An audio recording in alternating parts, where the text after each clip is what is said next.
Hey, hi everyone. Very good evening. Am I audible? Yes, you're audible. Hi Akash, good evening. Yeah.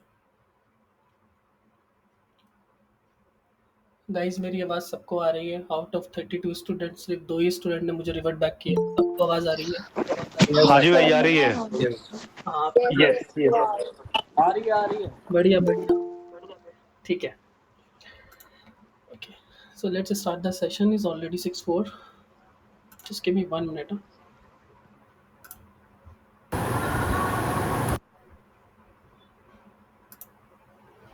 Okay alright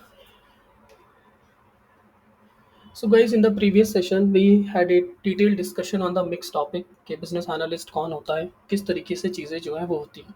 So, before start the session and Saturday Sunday we are going to discuss about the models and the first practical topic that is requirement gathering and the requirement elicitation जो हम लोग अभी कल पढ़ेंगे. Today we are going to discuss about the models and all. So before start the main topic, can anyone tell me what are the roles and responsibility of a business analyst? ये question उन लोगों के लिए है जो new students हैं. So please raise your hand and जब मैं अनाउंस करूँगा तो उधर से मुझे आंसर मिलना चाहिए. जो ओल्ड स्टूडेंट्स हैं उन लोगों के लिए ये क्वेश्चन नहीं है. Yes guys, what are the roles and responsibility of a business analyst? क्या करता है बिजनेस एनालिस्ट? किसी का हाथ रेज नहीं हुआ अभी तक.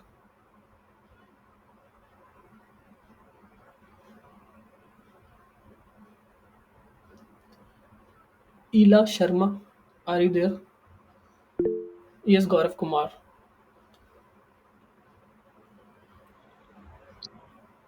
Requirement gathering, acting as a bridge between client and the internal team.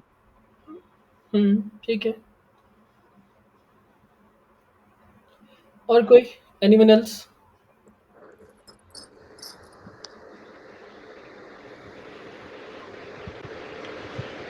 Lakhan Maybe Rajput. a problem solver, okay.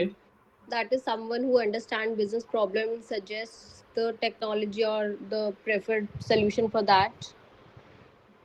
Okay. Alright. As said, a bridge between business and the clients. Okay. Yeah.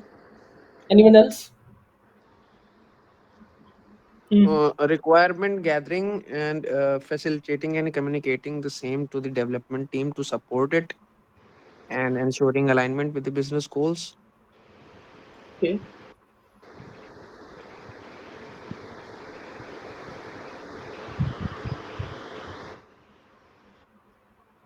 अंकित मान.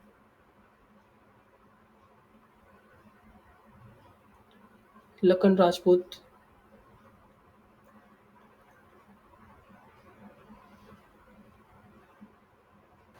Hi Akash. Hi Lakhan. Can you Hi. Please tell me? Yeah, so basically a business analyst, someone who hmm. can understand the requirement of a client or a customer and ensure that the business requirements are clearly understood, documented, and translated into functional specifications. So the responsibilities of a business analyst is something like getting the requirements, uh, like prepare the documents according to those requirements, and then stakeholder management communication, okay. and testing and validation, and hmm. then something related to, you can say, the release management something, okay. and then into the change management support. Change management support. Okay. Guys एक बार हाथ उठाएंगे कौन कौन यहाँ पे new student है. एक बार हाथ रेज करेंगे जितने भी न्यू स्टूडेंट्स हैं. जल्दी से फटाफट करेंगे है ना.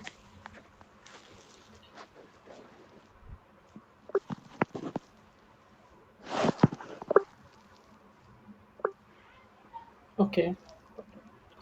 अभी तक 10 लोगों ने हाथ उठाया है. 11, 12.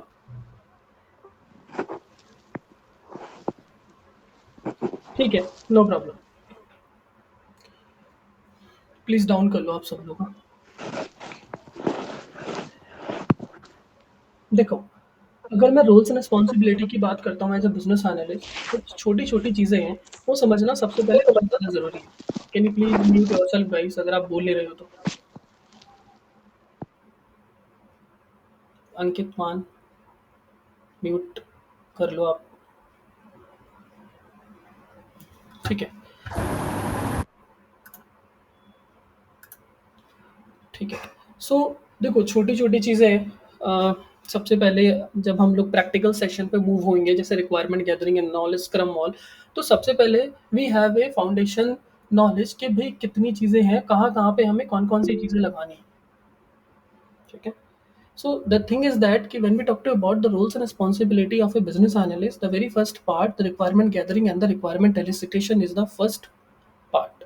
ठीक है, तो इसके अंदर जो भी हमारा बिजनेस एनालिस्ट होगा, जैसे आप लोग को फ्यूचर बिजनेस एनालिस्ट, ही और she will take care about the requirement from the client side.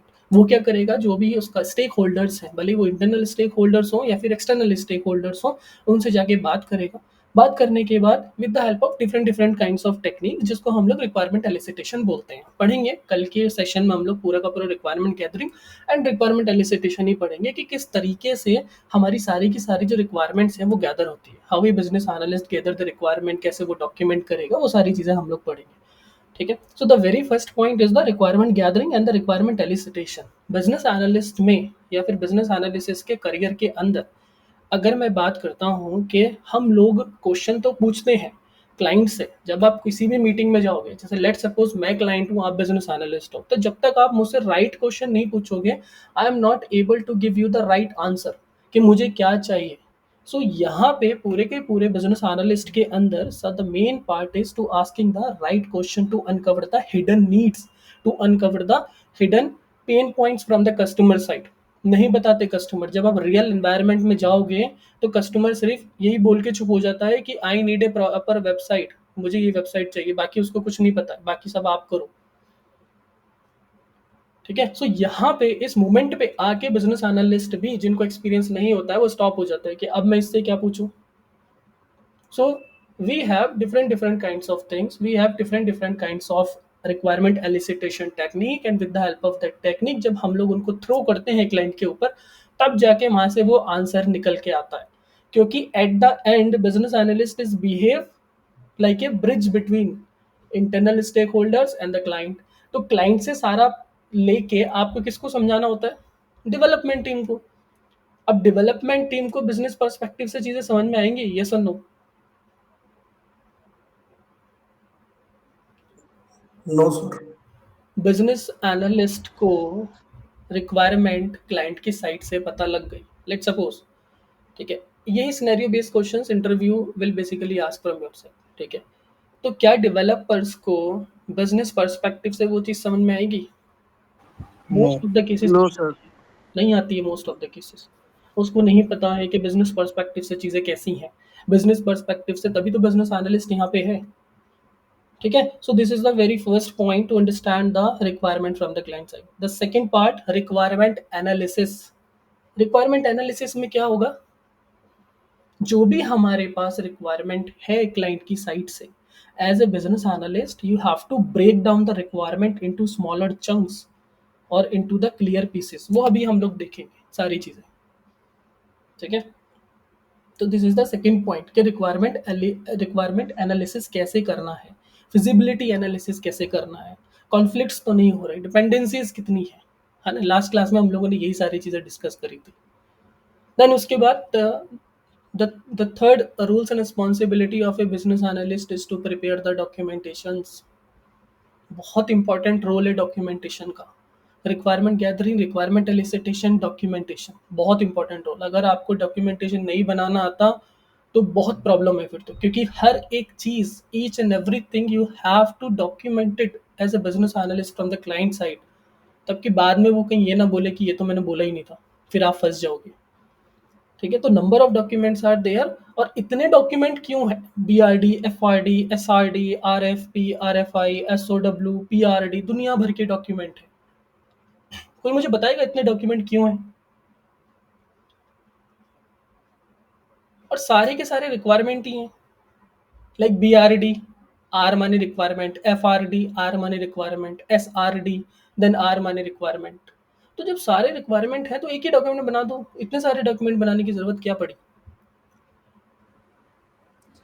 Since हमें बहुत सारे डॉक्यूमेंट्स इसलिए बनते हैं बिकॉज़ बिज़नेस रिक्वायरमेंट अलग हो सकती है, फाइनेंशियल रिक्वायरमेंट अलग हो सकती है, सॉफ्टवेयर की रिक्वायरमेंट क्या होगी उसके हिसाब से डॉक्यूमेंट बनेगा। हम एक ही डॉक्यूमेंट में सब कुछ कर देंगे तो it will be like very हॉच-पॉच।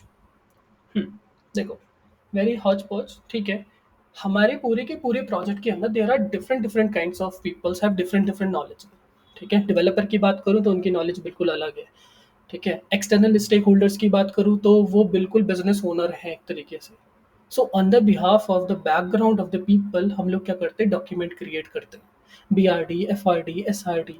अगर हम लोग बी आर डी को, लेट सपोज दैट कि डेवलपर मेरे सामने खड़ा है और मैं उसको बोलता हूँ एज ए बिजनेस एनालिस्ट कि this is the whole document from the client side, and in this document each and every functional requirement and non functional requirements documented. आप अब क्या करो, आप काम स्टार्ट कर दो, डेवलपमेंट स्टार्ट कर दो। वो सिर्फ क्वेश्चन मार्क वहाँ पे रह जाएगा, उसको समझ में ही नहीं आएगा कि बोल क्या रहे हो, कह क्या रहे हो, बनाना क्या है, क्या करना है, नहीं समझ में आएगा। ठीक है, so this is the third roles and responsibility. The fourth roles and responsibility is requirement communication. क्या होता है requirement communication?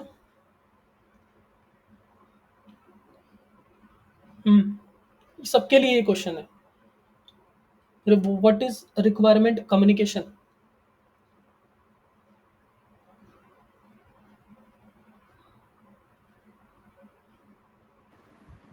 It is something to clarify the requirement with the teams With the help of what? on the basis of the documents we have prepared. ठीक है, this is the way to present requirement in front of developers, in front of testers, in front of designer in a clear and non confusing way, and along with that also in the front of client as well, with the help of different different flow charts, different different visualization, different different wireframes and all, ताकि उनको भी समझ आ सके कि मैं requirement में बोल क्या रहा हूँ। जैसे फॉर एन एग्जांपल, हम लोग ब्लिंकिट यूज़ करते हैं, सब लोग ब्लिंकिट यूज़ करते हो, सब लोग करते ही होंगे, ऑब्वियसली बात है। तो यहाँ पे ब्लिंकिट के अंदर what is the user journey, अगर कोई आपसे पूछे, लेट सपोज ब्लिंकिट बन रहा है ना, मेरे पास क्लाइंट है जिसको ब्लिंकिट चाहिए, तो वहां पे यूजर जर्नी क्या होगी फ्रॉम स्टार्ट टू एंड? अगर वो मुझे किसी को बताना होगा तो मैं कैसे बताऊंगा? लाइक पहले यूजर आएगा, then first of all register, then log in, then go to the listing page, then search करेगा, सर्च करने के बाद प्रोडक्ट को सिलेक्ट करेगा, सिलेक्ट करने के बाद अगर दो तीन प्रोडक्ट उसको और चाहिए होंगे रिलेटेड टू जो भी उसको चाहिए होगा, फिर उसके बाद पेमेंट करेगा। तो ये क्या है, एक तरीके से ये यूजर जर्नी है। और इस यूजर जर्नी को मैं कैसे प्रेजेंट करूंगा किसी के सामने, with the help of different different diagrams, different different flow charts and all. तो ये भी बीए की रिस्पॉन्सिबिलिटी है, ये सारी चीजें करना। ठीक है, एंड ऑब्वियस सी बात है स्टेक होल्डर मैनेजमेंट। तो stakeholder management that means to say that कि identify the right stakeholders who is like impacted by the system. ठीक है, तो ये भी आप लोगों को देखना है कि सामने वाला जो स्टेक होल्डर है, क्या ही और she is a right person, कि उसके पास सारी चीज़ें हैं या फिर नहीं है। नहीं है तो this is your roles and responsibility to find out the right stakeholder, क्योंकि जब तक राइट स्टेक होल्डर मिलेगा ही नहीं, you can not able to gather the requirement, you can not able to extract the main pain points, main business problem आप नहीं कर पाओगे। ठीक है, तो ये सारी की सारी क्या है, बीए की रोल्स एंड रिस्पॉन्सिबिलिटी। देन उसके बाद वो डिज़ाइन सपोर्ट में भी यूज़ होता है। ठीक है, चेंज मैनेजमेंट जैसा भी किसी ने बोला था, चेंज मैनेजमेंट वहाँ भी यूज़ होता है, कंटिन्यूस इंप्रूवमेंट में। तो ये सारी की सारी क्या है, ये ऑलरेडी मैं लास्ट वाली क्लास में हम लोगों ने बहुत सारी चीज़ें डिस्कस कर चुके हैं, जिस लाइक रिविजन में आपको करा रहा हूँ। तो ये पता होनी चाहिए कि what are the roles and responsibility of a business analyst. Any question as of now? किसी का कोई क्वेश्चन? No, no, no. ठीक है, बिजनेस स्क्रीन इज विजिबल?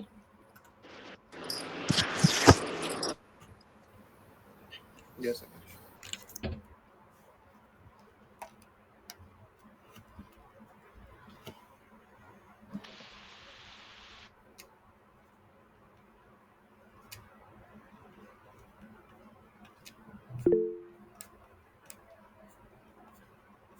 क्या लिखा हुआ है?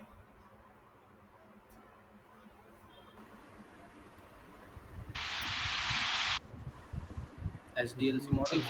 SDLC models. Software development life cycle model. हाँ, software development life cycle models. ठीक है, क्या होते हैं SDLC मॉडल्स?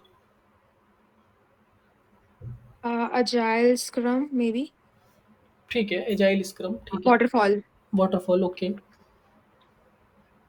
अच्छा, SDLC क्या होता है? The complete software development, like complete cycle of developing the software. First, what is the first step?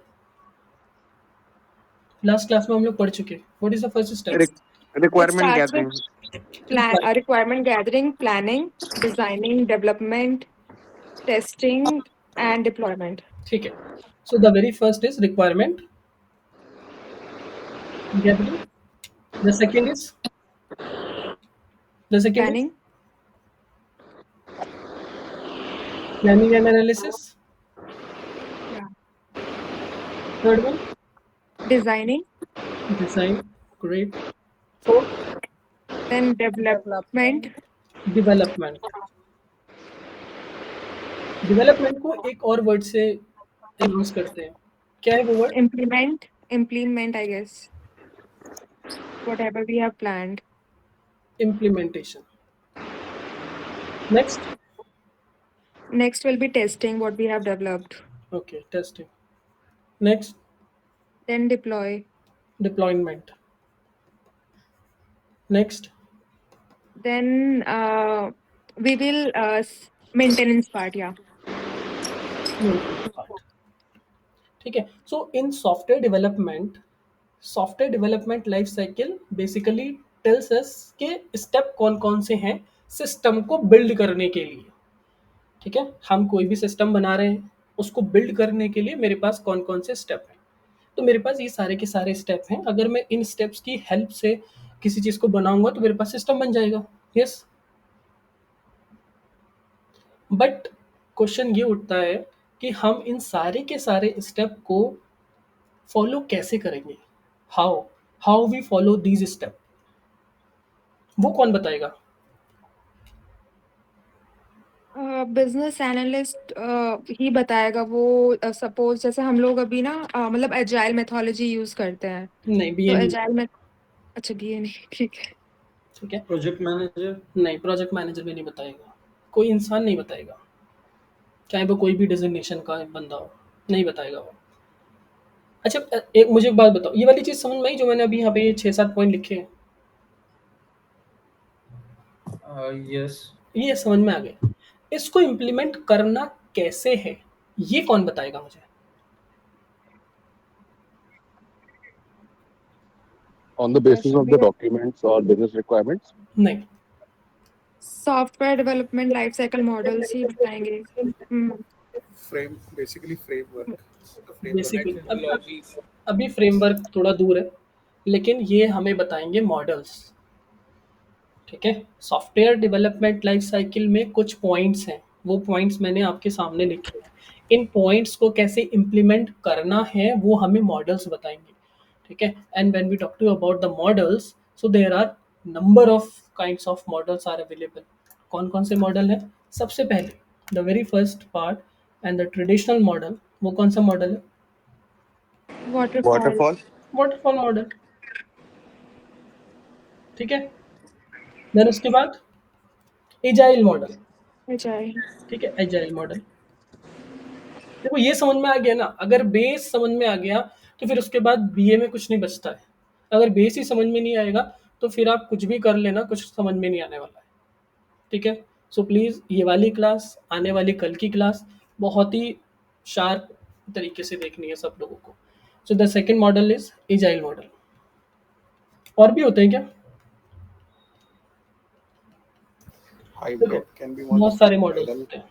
Waterfall model हो गया, एजाइल मॉडल हो गया, देन उसके बाद हमारे पास एक वी मॉडल होता है ना, वी मॉडल हो गया।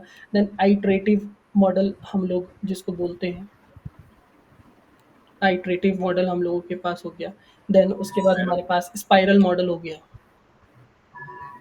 है ना, जिन्होंने BCA वगैरह कर रखा होगा उन लोगों को पता होगा। बिग बैंग मॉडल हो गया। तो दुनिया भर के बहुत सारे मॉडल हैं, लेकिन हमें इन पे इतना फोकस नहीं करना है, हमें सिर्फ यही दो चाहिए। ठीक है, एक तो waterfall model and the second one is the agile model. बता देता हूँ सारे मॉडल्स के बारे में। ये वी मॉडल और iterative model, spiral model, big man model ही होते क्या है, लेकिन हमें जो फोकस करना है वो बेसिकली एजाइल मॉडल पे ज़्यादा फोकस करना है, वाटरफॉल पे भी ठीक ठाक ही है। ठीक है, अब क्या है, जैसे मैंने प्रीवियस क्लास में बताया था कि या तो you will replace someone in the company जो ऑलरेडी उस कंपनी के अंदर एजाइल मॉडल इम्प्लीमेंट है, आप बीए के ऊपर किसी को रिप्लेस कर रहे हो, या फिर किसी ऐसी कंपनी में आप लैंड होने वाले हो जहाँ पे एजाइल की इम्प्लीमेंटेशन होनी है। सो दो ही हमारे पास ऑप्शन है। ठीक है, अगर मैं वी वी मॉडल की बात करता हूँ तो वी मॉडल एक तरीके का एक्सटेंशन है। किसका एक्सटेंशन है? वाटरफॉल मॉडल का एक्सटेंशन है। ये हम लोग अभी थोड़ी देर के बाद डिस्कस करेंगे, क्योंकि जब तक ये दोनों समझ नहीं आएंगे तब तक कुछ समझ में आने वाला नहीं है। ठीक है, सो ये बहुत सारे हमारे पास मॉडल होते हैं डिफरेंट डिफरेंट, हमें इतना जानने की जरूरत जनरली नहीं है। इतनी बात समझ में आई सब लोगों की? यस। एक Yes. क्वेश्चन है, वो question is related to like आप सब लोगों ने कभी ना कभी कुछ ऐसा बनाया होगा स्टेप बाय स्टेप। ठीक है, और स्टेप बाय स्टेप जैसे फॉर एग्जांपल मैंने कुछ बनाया है और वो मैं 6 स्टेप में कंप्लीट कर रहा हूँ। Step number 1, step number 2, step number 3, 4 and 5 and 6। पर कंडीशन ये है कि अगर मैं स्टेप नंबर 3 पे हूँ तो मैं स्टेप नंबर 2 का कुछ भी चेंज नहीं कर सकता। तो मैं 3 पे तो तभी आया ना जब मैंने सेकंड कंप्लीट कर लिया। ये सुन नो, है ना? Yes, sir. Yes. मैंने स्टेप नंबर फर्स्ट कंप्लीट करा, then I move towards step number 2, then 2 complete हुआ, देन 3, 3 कंप्लीट हुआ, 4, 4 कंप्लीट हुआ, 5, 5 कंप्लीट हुआ, 6। बट अगर let's suppose that I am on step number 3 but step number 2 में कुछ changes बाकी हैं, तो मैं स्टेप नंबर 2 पे नहीं जा सकता, मैं सिर्फ आगे की तरफ ही मूव करूंगा। वाटरफॉल का मतलब ही क्या है? ठीक है, पानी कैसे गिरता है? ऊपर से नीचे गिरता है ना, नीचे से ऊपर तो जाता नहीं ना, राइट? One. Yes. ठीक है, Yes, sir. हाँ। तो वाटरफॉल मॉडल में क्या हुआ? वाटरफॉल मॉडल इज सिंपली कि हम लोग हर एक चीज़, ये जो रिक्वायरमेंट गैदरिंग लिखा हुआ है, प्लानिंग लिखा हुआ है, डिज़ाइन लिखा हुआ है, डेवलपमेंट लिखा है, टेस्टिंग लिखा है, डिप्लॉयमेंट लिखा है, मेंटेनेंस लिखा है, यानी अगर कोई भी प्रोजेक्ट वाटरफॉल के अंदर चल रहा है तो सबसे पहले मैं उस प्रोजेक्ट की as a business analyst requirement gathering को डन करूंगा। अब रिक्वायरमेंट गैदरिंग में कितना ही टाइम लग जाए, I don't care. The very first step is requirement gathering. Let's suppose that you have a requirement from the client side and the requirement is related to e-commerce project. कि client need an e-commerce website.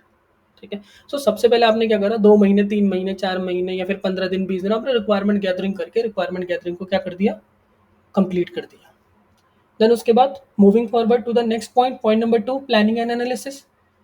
अब ये वाला जो पहला वाला point है, ये पहला वाला पॉइंट क्या हुआ, क्लोज हुआ कि अभी भी ओपन है? वाटरफॉल के केस में क्लोज हो जाएगा। क्लोज हो जाएगा। Waterfall Close. वाटरफॉल ये बोल रहा है एक बार हो गया कंप्लीट तो दोबारा ओपन आप नहीं कर सकते। ठीक है, तो यहाँ पे अब क्या होगा, रिक्वायरमेंट गैदरिंग में हमारा पहले स्टेप लेट्स सपोज कंप्लीट हो गया, देन हम लोग मूव करते हैं दूसरे स्टेप पे। दूसरा स्टेप है प्लानिंग एंड एनालिसिस। तो जितनी भी रिक्वायरमेंट आप लोगों ने करा, ठीक है, what ever the requirement from the client side, like 100% requirement है, कितनी भी रिक्वायरमेंट है, उसके बाद आप लोगों ने क्या करा, टीम के साथ बैठे, डेवलपर्स भी बैठे, प्रोजेक्ट मैनेजर्स भी बैठे, ईच एंड एवरीथिंग डिस्कशन हो रही। डिस्कशन होने के बाद प्लानिंग एंड एनालिसिस भी लेट सपोज खत्म हो गई। रिक्वायरमेंट गैदरिंग को टाइम लगा ऑलमोस्ट 2 मंथ, है ना? देन उसके बाद प्लानिंग एंड एनालिसिस को भी ऑलमोस्ट लगा 1 मंथ लेट सपोज, तो ये भी हमारा कंप्लीट हो गया। Then moving forward to the design.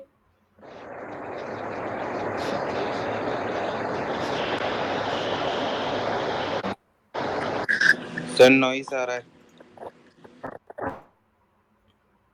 Guys आप थोड़ा अगर बोल नहीं रहे हो तो आप अपने आपको म्यूट करो, क्योंकि बाद में रिकॉर्डिंग देखोगे तो आप ही को प्रॉब्लम पड़ेगी, सब लोगों को। ठीक है, नॉइस इशू आ रहा है। ठीक है, planning and analysis, planning and analysis होगा तो कंप्लीट हो जाएगा सारी चीज़ें। ठीक है, then moving forward to the next part that is design.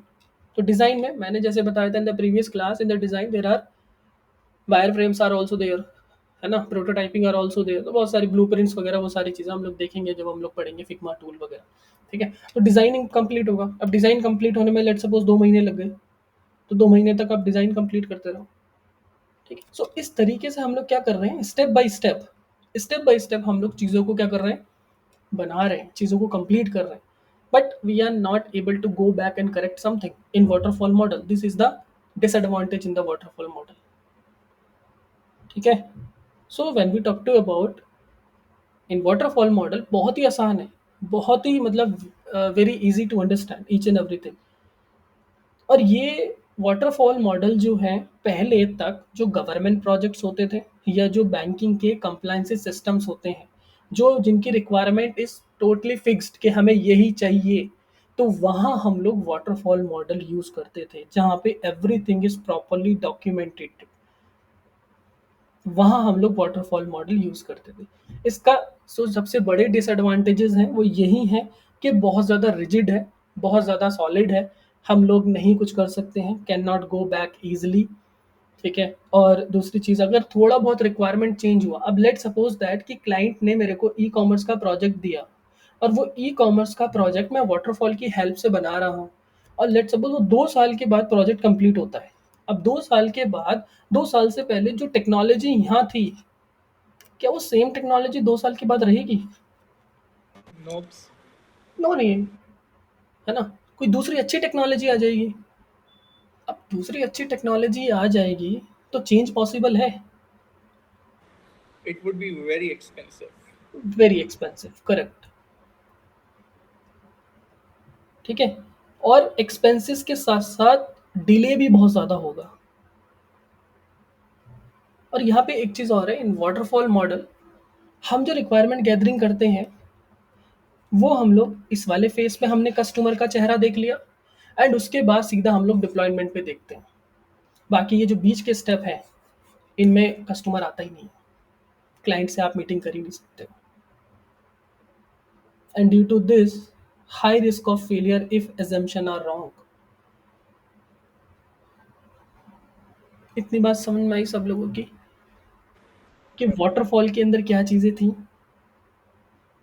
ठीक है। जैसे फॉर एग्जांपल, एक बहुत ही अच्छा एग्जांपल, एसएमएस का, ठीक है। SMS, school management system, here I am talking about. तो स्कूल मैनेजमेंट सिस्टम में लेट्स सपोज कि जो ओनर हैं, लेट्स सपोज अभी 2025 है, तो 2025 में उन लोगों ने मेरे को एक रिक्वायरमेंट दी, and the requirement is related to SMS के, तो ये सारी की सारी रिक्वायरमेंट है, and we have to develop and deploy these kinds of requirement in this system. अब 2027 में कुछ नई चीज़ आ जाती है, चेंजेस हो जाते हैं, रूल्स एंड रेगुलेशंस में चेंजेस हो जाते हैं, तो क्या वो पुराना वाला सॉफ्टवेयर काम करेगा?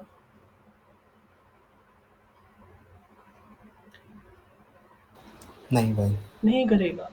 अगर करना होगा तो हमें जाके कोडिंग में चीज़ें चेंज ही करनी पड़ेंगी। जैसे जैसे फॉर एग्जांपल मैं अगर टैक्स की बात कर लेता हूँ, तो आप अगर गूगल पे जाके देखोगे या गूगल पे टाइप करोगे सैलरी पे चेक कैलकुलेटर, तो यूएस के अंदर different different tax slabs available हैं, तो वो क्या हमेशा सेम ही रहते हैं? वो डिफरेंट डिफरेंट होने लगते हैं, है ना। तो वो चीज़ हम लोग नहीं कर सकते। तो यही सबसे बड़ा जो डिसएडवांटेज है वाटरफॉल का, वो यही है, ठीक है। सो यहाँ पे हम लोग पहले रिक्वायरमेंट गैदरिंग कंप्लीट कर रहे हैं, फिर उसके बाद प्लानिंग एंड एनालिसिस कंप्लीट कर रहे हैं, फिर डिज़ाइन कंप्लीट कर रहे हैं, फिर डिप्लॉयमेंट कंप्लीट कर रहे हैं, फिर टेस्टिंग कंप्लीट कर रहे हैं, फिर डिप्लॉयमेंट हमारा हो रहा है, उसके बाद कहीं जाके हम लोग मेंटेनेंस कर रहे हैं। सो वाटरफॉल मॉडल यानी हम लोग स्टेप बाय स्टेप चीज़ें कर रहे हैं, और यहाँ पे हाई अमाउंट ऑफ अनसर्टेनिटी है, हाई अमाउंट ऑफ रिस्क है, and it is extremely difficult to go back and correct something in the code, in the design, ठीक है, इन द टेस्टिंग नहीं कर सकते हम। और last moment changes is not possible in the waterfall model, जिसकी वजह से ये सारे के सारे डिसएडवांटेज देखने के बाद एजाइल हम लोगों के सामने आया। Got it? वाटरफॉल क्या था? Yes. ज़्यादा पढ़ने की ज़रूरत भी नहीं है, समझ लिया ये होता है, दैट्स इट, ओके। बाद में बताऊंगा जब हम लोग इंटरव्यू वगैरह की प्रिपरेशन कर रहे होंगे, उस मोमेंट पे I will tell you how to demonstrate the waterfall with your project, ठीक है। अब हम लोग मूव करते हैं थोड़ा सा आगे एजाइल पे। एजाइल मॉडल, एजाइल से क्या समझ में आ रहा है सब लोगों को? What is the meaning of this agile?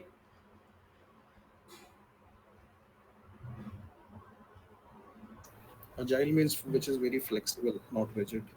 हाँ, विच इज वेरी फ्लेक्सिबल। तो एजाइल क्या है? एक तरीके का modern software development life cycle approach है, जहाँ पे Yes. वाटरफॉल में हम लोग क्या कर रहे थे?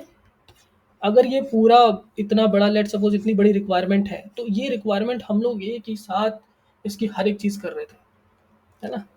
मैं क्या बोल रहा हूँ, मेरे पास अगर ये इतनी बड़ी रिक्वायरमेंट है, थोड़ा समझने के लिए, तो हम क्या कर रहे हैं, ये पूरे की पूरी रिक्वायरमेंट को, लेट सपोज इस पूरी की पूरी रिक्वायरमेंट को हम लोग एक साथ लेके चल रहे हैं। बट इन एजाइल मेथोडोलॉजी हम लोग क्या कर रहे हैं, इसके पीसेस कर दे रहे हैं, और ये छोटा छोटा पीसेस उठा रहे हैं। छोटे छोटे पीसेस की requirement gathering, planning and analysis, design, development, testing, deployment, maintenance, ये हम लोग कर रहे हैं। सो एजाइल आप लोगों को यही बोलता है कि instead of one big plan, you work in small small cycles, जिसको हम लोग क्या बोलते हैं? स्प्रिंट बोलते हैं। जिसको हम लोग क्या बोलते हैं? स्प्रिंट्स बोलते हैं। अभी ये टर्म बहुत ज़्यादा यूज़ होने वाली है जब हम लोग प्रैक्टिकल वे में we are going to learn about the scrum and all. तो इन स्प्रिंट का बहुत बड़ा रोल है हर एक चीज़ में। तो स्प्रिंट है क्या? Sprint is just like a time box, है ना? एक तरीके की क्या है? टाइम बॉक्स है। Time box means to say that कि we have 4 features. Let suppose the first feature is login. Login एक फीचर है। The second feature is register. Third feature is payment, and the fourth feature is add to cart. ठीक है, ये मेरे पास 4 feature हैं, बाकी बाद में देखेंगे, है ना? एजाइल बोलता है बाकी अभी बाद में, पहले ये छोटा छोटा आप ब्रेक कर दो, पूरे प्रोजेक्ट को ब्रेक कर दो। अगर मैं कोई भी एक ई कॉमर्स का प्रोजेक्ट उठाऊं, कोई भी ई कॉमर्स का प्रोजेक्ट, या लेट सपोज अमेजोन हम लोग उठा लेते हैं। अमेजोन भी ई कॉमर्स की वेबसाइट है, यस और नो? Yes. है ना? Of course. तो अमेजोन भी क्या ई कॉमर्स है? ई कॉमर्स के अंदर कितनी फंक्शनल रिक्वायरमेंट है? आई थिंक सब लोगों को पता है व्हाट इज फंक्शनल रिक्वायरमेंट। पता है फंक्शनल रिक्वायरमेंट क्या होती है? बहुत बार टर्म यूज होगा। Next weekend we are going to discuss about the documentation, and in the documentation you guys already know that कि we have to write the functional requirement और non functional requirement। तो functional requirement पता होना चाहिए सबको क्या होती है, और NFR भी पता होना चाहिए, नॉन फंक्शनल रिक्वायरमेंट। ठीक है? सो फंक्शनल रिक्वायरमेंट क्या होती है, कोई बताएगा? सिस्टम को फीचर्स क्या behave sorry, features, behaviors, or functions that support the business process. Okay. अच्छा, अभी मेरे मेरे आप लोगों के सामने मेरी स्क्रीन है, राइट? इसमें फंक्शनल रिक्वायरमेंट कौन सी है? Not functional requirement, Like you have a blackboard and it has a function that wherever you are हाँ, moving the cursor, it is writing something. It is correct creating something. So that's a function. Correct, that's a Functionality. Means to say that कि anything after click on anything it's behaves like a, मतलब कुछ तो हो रहा है, वो कुछ तो हो रहा है, वो एक तरीके से फंक्शन की तरह बिहेव कर रहा है। जैसे मैं अभी यहाँ पे, ये ड्रॉप डाउन है, येलो पेंसिल के नीचे there is a drop down. So if I am clicking this drop down, तो मेरी रिक्वायरमेंट है कि इसके नीचे पूरा बड़ा सा जो है वो रेक्टेंगल ओपन होना चाहिए, वर्टिकल रेक्टेंगल ओपन हो जाना चाहिए। तो जैसे मैं क्लिक करूंगा तो हो रहा है ना। So this is the requirement, but कितनी जल्दी हो रहा है, that is non functional requirement. Same as it is in website. Let suppose that abc.com। So अगर मैं गूगल पे abc.com लिखने के बाद मैंने एंटर हिट करा, तो एंटर हिट करने के बाद क्या होगा? It will load. It will show you the result within few fraction of seconds or 2-3 seconds depending upon your internet speed or ping. Correct. So वो क्या है हमारा? वो नॉन फंक्शनल रिक्वायरमेंट है, यानी उसकी परफॉर्मेंस, उसकी स्केलेबिलिटी। ठीक है? तो वो सारी हम लोग अभी बाद में डिस्कस करेंगे। ठीक है? सो अभी हमारे पास ये कुछ फंक्शनल रिक्वायरमेंट्स हैं।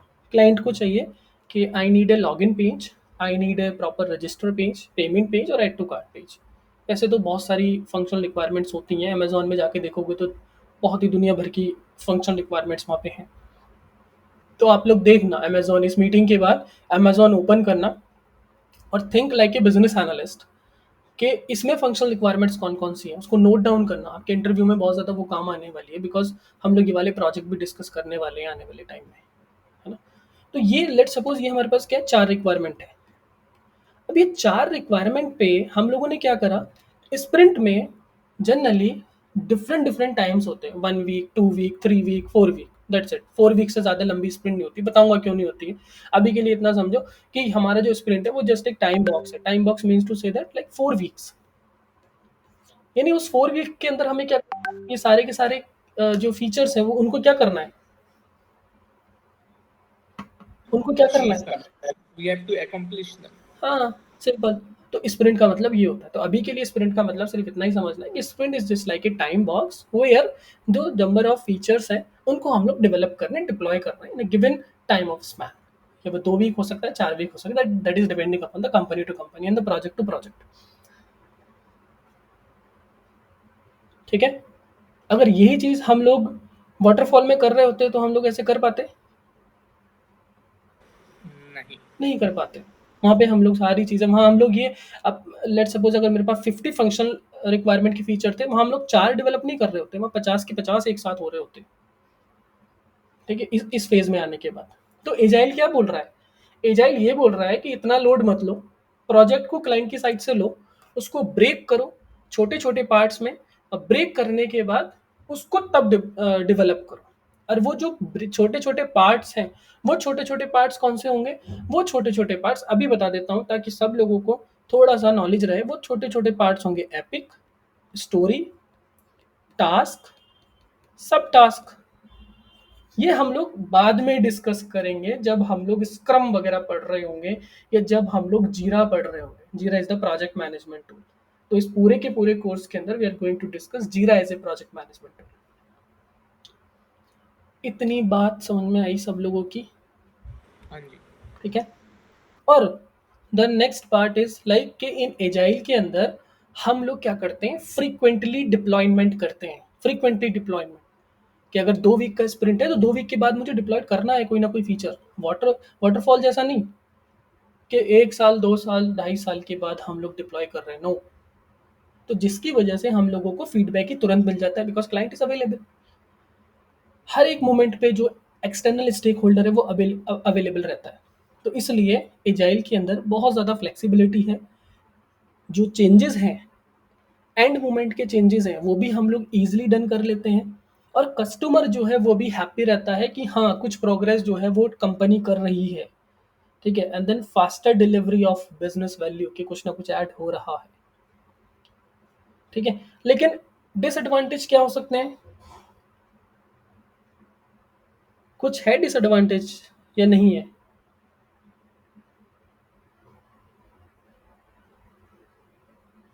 हम्म Uh, Customer can find it really easy to ask for the changes. अगर थोड़ा ठीक सा क्लाइंट नहीं मिला तो वो अगेन एंड अगेन चेंजेस बोलेगा, correct.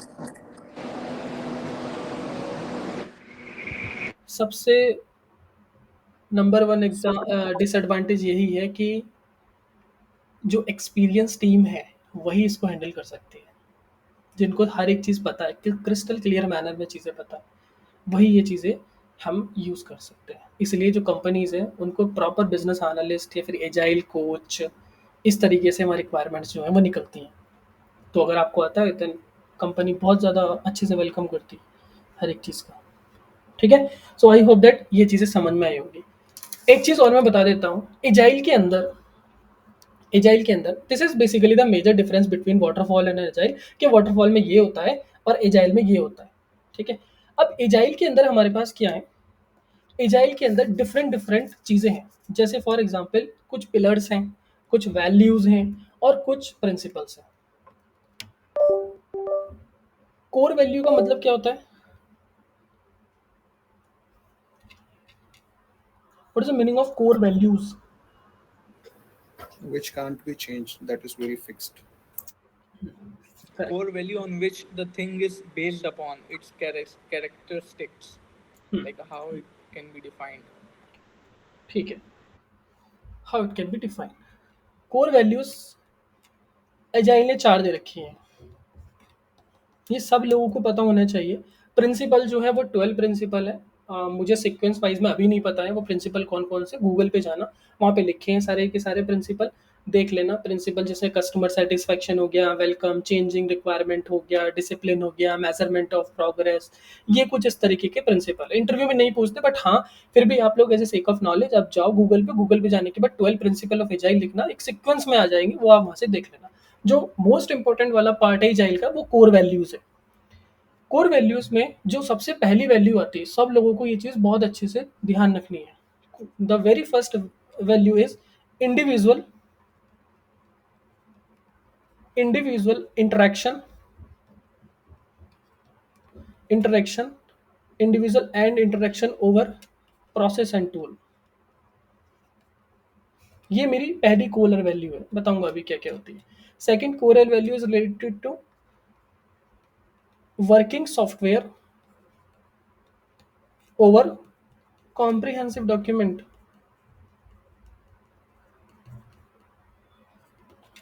Third is related to respond to change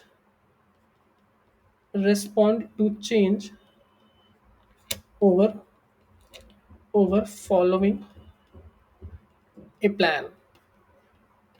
And last is customer collaboration over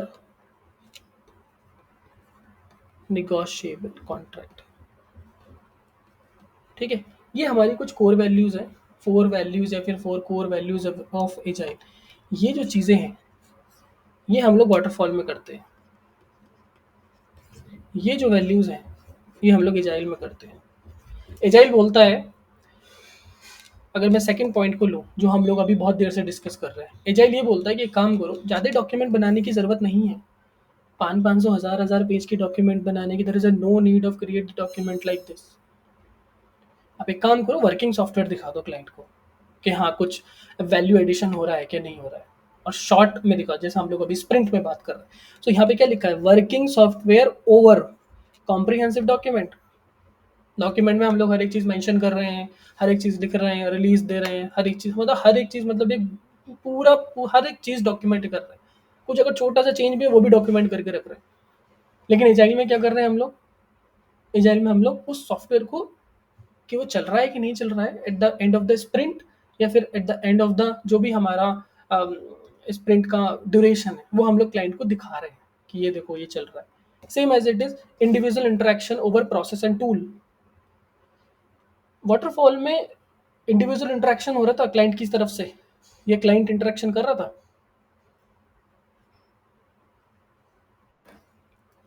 नहीं. No, client was interacting. It was a client wasn't interacting in the middle. They were interacting in the end when it's in the deployment phase. बहुत कम है ना, बहुत कम. वहाँ पे हम लोग क्या कर रहे थे, सारे प्रोसेसेस को हमने क्लाइंट को प्रोसेसेस बता रखे हैं, ये वाले सारे प्रोसेस हैं, ये टूल्स हैं, हम इस तरीके से चीज़ें करेंगे. करने के बाद हम लोग चीज़ें जो है बाद में इंटरेक्ट हो रहे हैं जब हमने सब कुछ कर लिया. लेकिन एजाइल में हम लोग क्या कर रहे हैं, एजाइल में हम लोग हर एक स्प्रिंट के बाद, अभी there are number of ceremonies also, जिसको हम लोग स्प्रिंट रिव्यू भी बोलते हैं, स्प्रिंट रेट्रो भी बोलते हैं, बहुत सारी सेरेमनीज हैं. देन उसके बाद respond to change over following एक प्लान. देन उसके बाद कस्टमर कोलैबोरेशन, नेगोशिएबल कॉन्ट्रैक्ट. ठीक है, तो कहने का मतलब यही है कि हमारे पास जो वाटरफॉल है वो बहुत ज़्यादा एक तरीके से रिजिड है. हम लोग उसमें कुछ भी इम्प्लीमेंटेशन नहीं कर सकते. एडिशनल इम्प्लीमेंटेशन जो है, अगर मैंने लिख दिया है कि ये चीज़ है तो वाटरफॉल में वही चीज़ है. ठीक है, अब जो जितनी भी कंपनीज हैं, जो भी इंटरनेशनल हो गया, नेशनल जो कंपनीज हैं, या फिर जो हमारा मार्केट है, वो मार्केट कुछ ऐसा है कि बहुत ज़्यादा डायनामिक है. हम यहाँ पे जो हमारी जो रिक्वायरमेंट है वो रिक्वायरमेंट स्टैटिक रिक्वायरमेंट नहीं है. स्टैटिक रिक्वायरमेंट तभी है जब क्लाइंट के साइड से पूरी की पूरी फिक्स्ड रिक्वायरमेंट है कि बस मुझे यही चाहिए, मुझे टेक्नोलॉजी से कोई फर्क नहीं पड़ता है, I don't take care about any compliances and all, मुझे ये चाहिए, तब आप उसका वाटरफॉल में बना सकते हो. बट नाउ टुडेज जो हमारे बिजनेसेस हैं वो बहुत ज़्यादा डायनामिक है, जिसकी वजह से रिक्वायरमेंट जो है वो फ्रीली एंड फ्रीक्वेंटली चेंजेस होती रहती है। ठीक है। एंड जो हमारे कस्टमर्स हैं उनको भी बहुत ज़्यादा जल्दी है, वो 1-2 साल 3 साल का वेट नहीं कर सकते हैं। उनको भी सारी चीज़ें फाइनल प्रोडक्ट जो है वो 2-3-4 साल में नहीं चाहिए होता है। छोटा छोटा करके दिखाओ ताकि वो सेटिस्फाई रहे, दैट्स इट। ठीक है। किसी को पता है what is A B testing?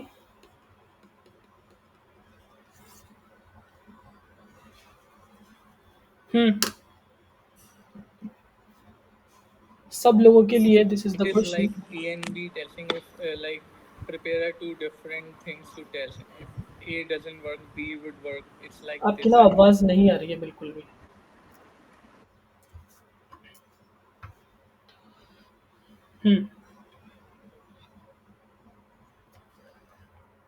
Let's suppose YouTube है ना। लेट्स सपोज मैंने यूट्यूब पे एक वीडियो पब्लिश करा, है ना। वीडियो जब मैंने पब्लिश करा तो सबसे पहले मैं उसका थंबनेल ही पब्लिश करूंगा, मतलब पब्लिश नहीं करूंगा, with the help of thumbnail हम लोग वीडियो जो है वो पब्लिश करते हैं। एंड जब कोई भी एक यूजर स्क्रॉल करता है तो हम थंबनेल को ही जनरली स्क्रॉल करते हैं। Yes, Yes. ठीक है।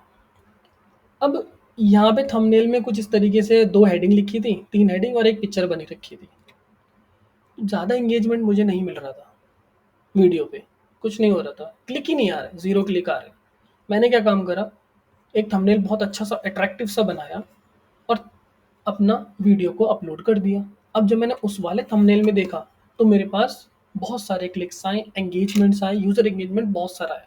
तो इस टेस्टिंग को हम लोग बोलते हैं ए बी टेस्टिंग, यानी पहले ए चलाओ फिर बी चलाओ, फिर दोनों में टेस्ट करो कौन सा अच्छा परफॉर्म कर रहा है। So this is known as the A B testing.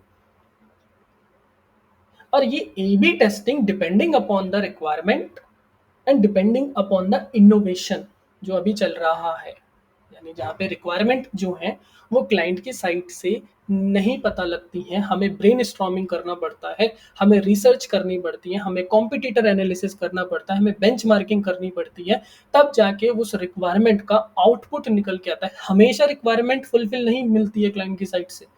As a business analyst आप लोगों को बहुत चीज़ें फेस करनी पड़ती हैं। तो 90% क्लाइंट के पास चीज़ें होती हैं, yes I have this and आप on the behalf of this आप इसको डेवलप कर दो। लेकिन 10% जो कॉम्प्लिकेटेड रिक्वायरमेंट्स रहती हैं, जो प्रॉपर टोटली कस्टम रिक्वायरमेंट रहती हैं, जिनका कॉम्पिटिटर आपको पूरे के पूरे गूगल पे मिलेगा ही नहीं, तो वहाँ पे फिर ब्रेन स्टॉर्म वगैरह, इनोवेशंस वगैरह, रिसर्च वगैरह, वो सारी चीज़ें हम लोगों को बोर्ड रूम में बैठ के करनी पड़ती हैं टीम के साथ। तो वहाँ पे ए बी टेस्टिंग भी हमें यूज़ करनी पड़ती है कि ये नहीं तो ये देखो, ये नहीं तो ये देखो। ठीक है। और ये जनरली ए बी टेस्टिंग हमारा जो एक डिजिटल मार्केटिंग का कॉन्सेप्ट है, जो वहाँ पे वो लोग यूज़ करते हैं, बट अभी एजाइल में भी यूज़ होने लगा है।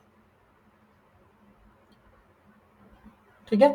सो अगर जैसे जो प्रोजेक्ट हैं वो डिफेंस के प्रोजेक्ट हैं, एरोस्पेस के प्रोजेक्ट्स हैं, या फिर जो गवर्नमेंट्स के प्रोजेक्ट हैं, उन पे हम लोग जो उनकी जो रिक्वायरमेंट रहती है वो बहुत ज़्यादा स्टेबल रिक्वायरमेंट रहती है, तो वहाँ पे हम लोग वाटरफॉल का यूज़ कर सकते हैं। बट जो हमारे जैसे बैंकिंग हो गया, हेल्थ केयर हो गया, तो यहाँ पे जो कॉम्प्लाइंसेस वगैरह हैं और यहाँ पे जो रेगुलेटरीज जो एनवायरनमेंट हैं, उनको बहुत हैवी हैवी डॉक्यूमेंटेशन चाहिए होते हैं प्रॉपर तरीके से।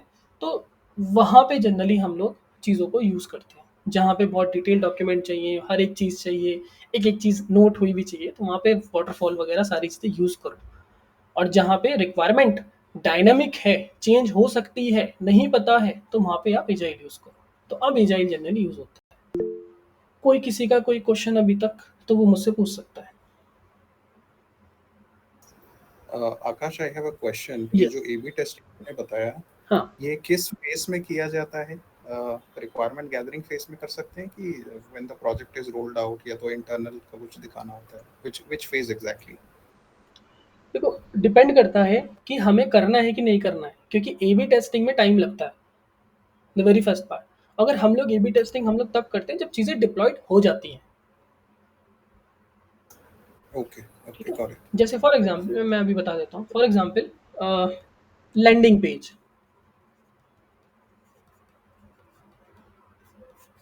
लैंडिंग पेज क्या होता है? The first page of the website, which is हाँ, एक पेज basically ऑफ वेबसाइट। और लैंडिंग पेज किसके लिए होता है? लैंडिंग पेज कन्वर्जन के लिए होता है। जैसे फॉर एग्जांपल मैं एक मैन्युफैक्चरिंग कंपनी का ओनर हूँ, let's suppose I am the owner of the manufacturing company, and अभी इंडस्ट्री 5.0 आ रहा है। इंडस्ट्री 5.0, अभी तक इंडस्ट्री 4.0 चल रहा था।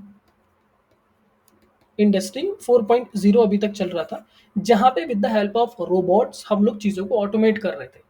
बट इंडस्ट्री 4.0 में बहुत सारे डिसएडवांटेज हैं जो एक ह्यूमन टच को ख़त्म कर रहे हैं, तो वो इंडस्ट्री 5.0 में वो चीज़ आई है।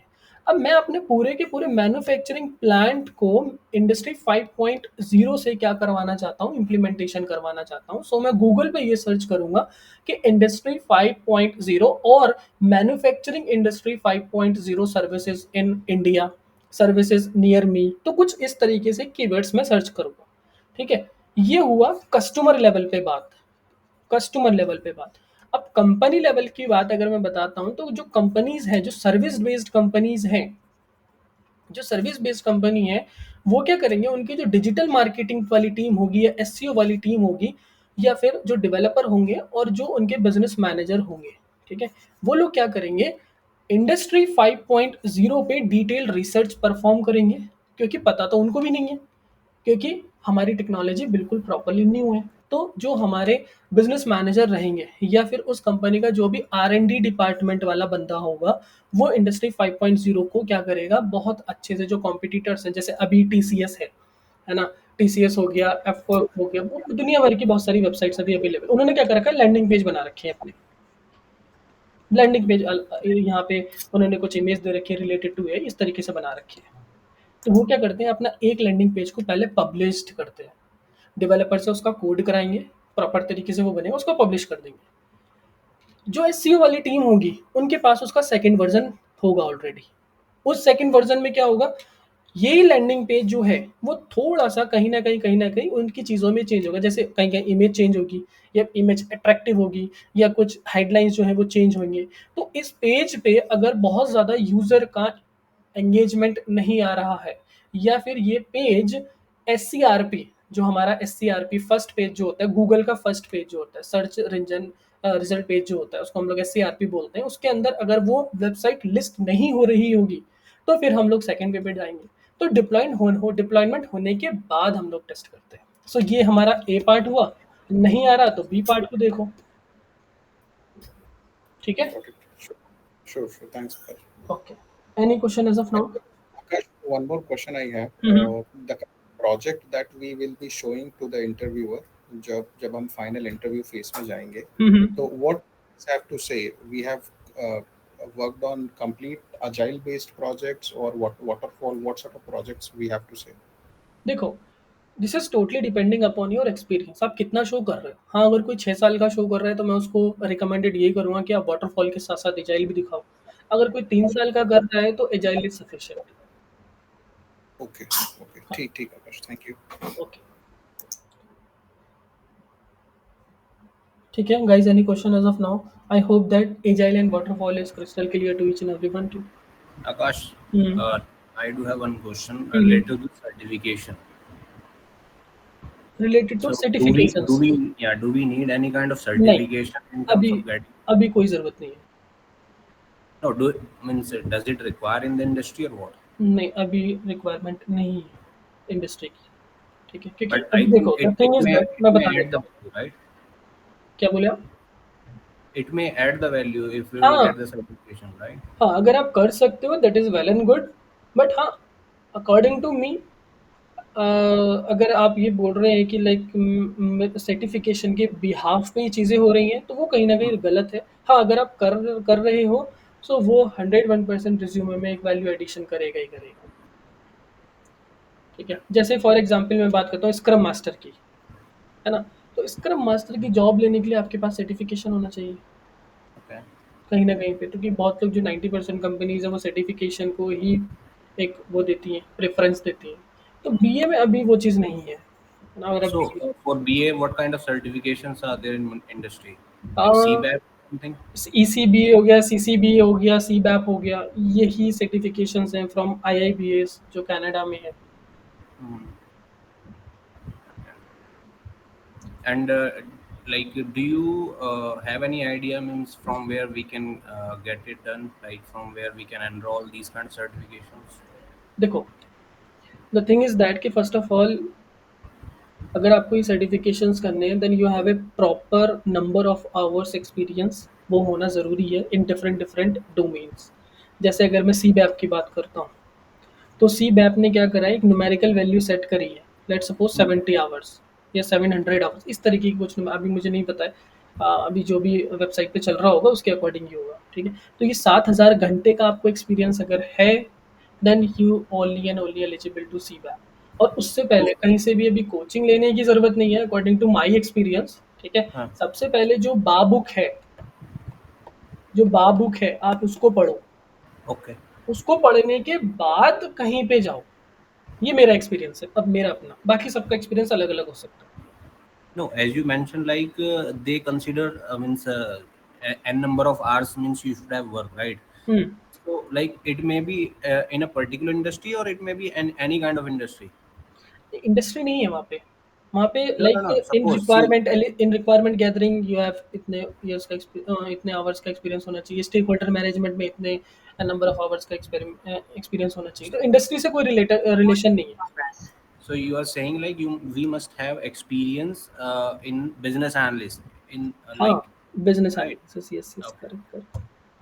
बाकी उनकी वेबसाइट पे हर एक चीज़ पड़ी हुई है, आप वहाँ से देख सकते हैं जाके, ठीक है। ECBA कर सकते हो क्योंकि एंट्री लेवल पे है। CCBA करने के लिए भी आपको एक्सपीरियंस की ज़रूरत है, CBAP करने के लिए भी आपको एक्सपीरियंस की ज़रूरत है। Okay. अब मैं यही बोलता हूँ कि अभी पहले शॉप फ्लोर का एक्सपीरियंस लो सबके सब, जिनको भी अभी कोई भी सर्टिफिकेशन करना है, because without shop floor experience you can not able to understand the things, क्योंकि बुक के अंदर जो लिखा हुआ है वो नहीं समझ में आएगा, क्योंकि क्वेश्चंस सारे के सारे सिनेरियो बेस्ड होते हैं। अब सिनेरियो बेस्ड में आप कितना कर लोगे, नहीं कर पाओगे। थियोरेटिकल बेस पे सिनेरियो बेस्ड क्वेश्चंस नहीं हो सकते, नॉट पॉसिबल। तो वो जब आप उस शॉप फ्लोर पे होगे वहाँ पे, तब आप चीज़ें देखोगे, तब आप कर सकते हो। एक मॉक लगाना बाबुक का, CBAP का एक मॉक पेपर है, आप गूगल पे सर्च करोगे CBAP मॉक पेपर आ जाएगा। वहाँ पे जो भी सिनेरियो बेस्ड क्वेश्चंस हैं आप उनको गो थ्रू करने के बाद फिर देखना कि किस तरीके से क्वेश्चंस आते हैं। और अब कुछ कंपनीज ने भी ये करना स्टार्ट कर दिया है कि वो जो असाइनमेंट देते हैं जनरली इंटरव्यू कंडक्ट होने से पहले 10-15 मिनट का, तो वो इस तरीके के रीजनिंग वगैरह के क्वेश्चंस ही होते हैं सिनेरियो बेस्ड, ठीक है। तो everything in the BA is related to the scenario based. तो इंटरव्यू भी आपसे सिनेरियो बेस्ड क्वेश्चन ही पूछेगा, इसलिए मैं भी यहाँ पे सिनेरियो बेस्ड क्वेश्चन ही पूछ रहा हूँ आप सब लोगों से। एनीथिंग एल्स, किसी का और कोई क्वेश्चन है? ठीक है। So this is all about agile, this is all about waterfall, and tomorrow we are going to discuss about RG and RE, ठीक है guys, all right, thank you everyone. Thank you. Thank you, sir. Akash, Thank you. bhai, can I get your number? Like, I want to, check, share you my resume and look for more opportunities, like what I can do. Ajit आवाज़ नहीं आ रही है, बहुत ही कम आवाज़ आ रही है। अरे earphones भी लगा रखे। मैं कह रहा हूँ आपका नंबर ग्रुप में है क्या? हाँ, रोहित सर से आपको मिल सकता है, आप रोहित सर को कनेक्ट करेंगे तो वो दे देंगे। अच्छा, ओके। ठीक है, all right guys, thank you.